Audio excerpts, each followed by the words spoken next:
ఈ లోక సంబంధమైనటువంటి వాటి మీద ఆధారపడి బ్రతికే వారి జీవితాల్లో మరలా ఆయన రెండోసారి రాబోతున్నప్పుడు కటిక చీకటి భూమిని కమ్మబోతుంది.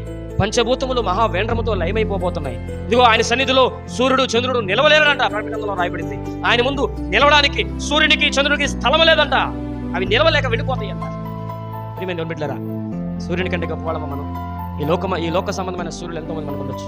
ఈ లోక సంబంధమైన ఆధారాలు మనకి ఎన్నో ఉండొచ్చు.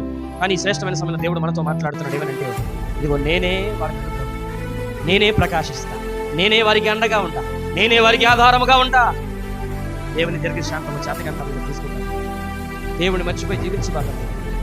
యోహాను సువార్త 15వ అధ్యాయంలో మాట్లాడతాడు, మీ యందు నేనును, నా యందు మీరుంటే మీరు తప్పక ఫలిస్తాను. నాకు వేరుగా ఉండి మీరేమీ చెరువు మీద పొంగలిగితే ఎవరికి నష్టం అండి? ఎవరికి నష్టం అండి? పొంగకే నష్టం కదా. దేవునికి దూరం అయితే, దేవుని మీద నేరస్థాపన చేస్తే మనకే నష్టం.